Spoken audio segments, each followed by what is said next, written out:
মই বৰ্তমান উপস্থিত আছোঁ বৰপেটাৰ পাটবাউসীৰ শ্ৰী শ্ৰী শংকৰদেৱ পাটবাউসী থান সত্ৰত। আৰু এই থান সত্ৰখনতে শ্ৰীমন্ত শংকৰদেৱৰ জীৱনৰ আটাইতকৈ মূল্যৱান সময়খিনি অতিবাহিত কৰিছিল। আৰু এই পাটবাউসী থান সত্ৰতে শ্ৰীমন্ত শংকৰদেৱে 18 বছৰ 6 মাহ কাল ইয়াতে আছিল। আৰু ইয়াতে থাকি তেওঁ জীৱনৰ বেছিভাগ ৰচনা ইয়াতে কৰা বুলি কোৱা হয়। তেওঁ এই সত্ৰখনত থাকি জীৱনত যি ৰচনা কৰিছিল এতিয়াও এই সত্ৰখনত সংৰক্ষিত হৈ আছে। আৰু বৰ্তমান এই মুখ্যমন্ত্ৰীয়ে যি সত্ৰ উন্নয়নৰ ক্ষেত্ৰত গুৰুত্ব দিছে, এনে এক আঁচনিৰ জৰিয়তে এই পাটবাউসী সত্ৰখনৰ উন্নয়নৰ কাম চলি আছে। আমি আমাৰ যি এই পাটবাউসী সত্ৰৰ বিষয়ববীয়াসমূহ আছে সত্ৰ পৰিচালনা সমিতিৰ, তেওঁলোকৰ পৰা আমি জানিব বিচাৰিছোঁ কেনেকুৱা ধৰণৰ কাম চলি আছে। নমস্কাৰ। প্ৰথমতে আপোনালোকৰ চেনেলক আমাৰ সত্ৰলৈ অহাৰ কাৰণে আমি ধন্যবাদ জনাইছোঁ। এতিয়া কথাটো হ'ল 2021 চনৰ 3 আগষ্ট তাৰিখে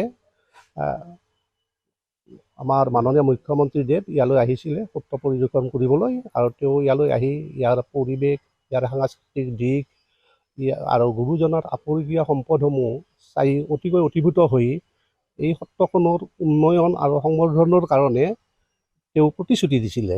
সেই প্ৰতিশ্ৰুতি মৰ্মে 2024-25 বাজেটত তেতিয়া বিত্তমন্ত্ৰী আছিলে অজন্তা নেওগ ডাঙৰীয়ানী, আৰু সেই বাজেটত তেওঁ 2খন সত্ৰৰ কাৰণে 15 কোটি টকা ধাৰ্য কৰিছিলে।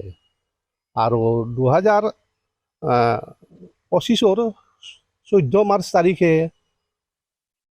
কামটোৰ শুভাৰম্ভ কৰিছিলে মুখ্যমন্ত্ৰী দেৱে। আৰু সেই মৰ্মে কাম চলি আছে। বৰ্তমান 95% কাম সম্পন্ন হৈছে আৰু 5% কাম বাকী আছে।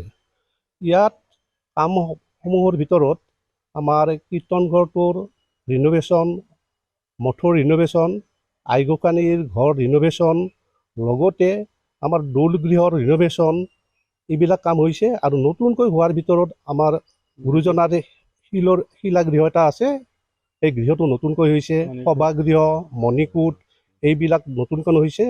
আৰু আমাৰ ধনুকন্দা জানৰ যিখন খটখটি আছে সেইবিলাক নতুনকৈ হৈছে। ইয়াৰ উপৰিও ধনুকন্দা জানৰ ওপৰত এখন দলং নিৰ্মাণ হৈছে।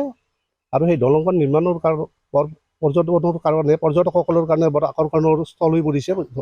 দলংখন ৰাতি হ'লে আলোকসজ্জাৰে সজ্জিত হৈ থাকে। আৰু ইয়াৰ পিছতো বহুত কাম কৰিবলগীয়া আছে। আমাৰ ছেকেণ্ড ষ্টেজত সেই কামবিলাক হ'ব বুলি আমি আশা কৰিছোঁ। এই ইয়াতে এই সত্ৰখনত মহাপুৰুষ শংকৰদেৱ গুৰুজনাৰ কি তেওঁৰ বস্তু ইয়াতে ৰখা হৈছে?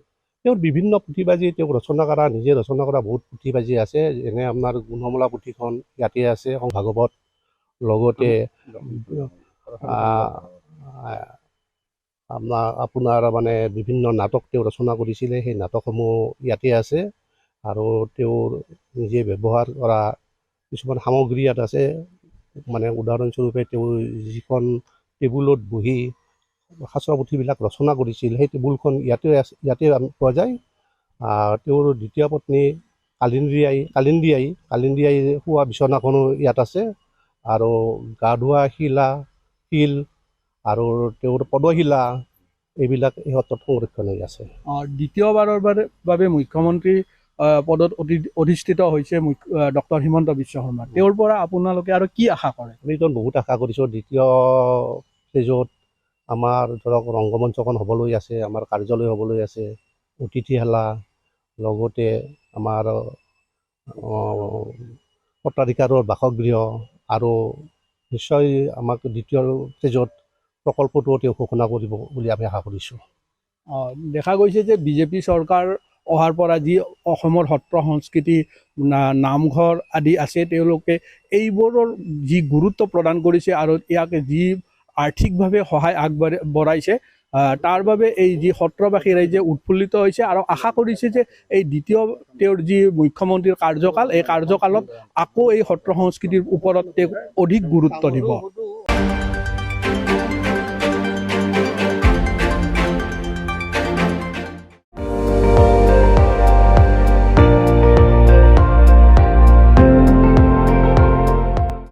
আপুনি চাই আছে ND24 সৰ্বশ্ৰেষ্ঠ নহয় সৰ্বোত্তমৰ দৌৰত।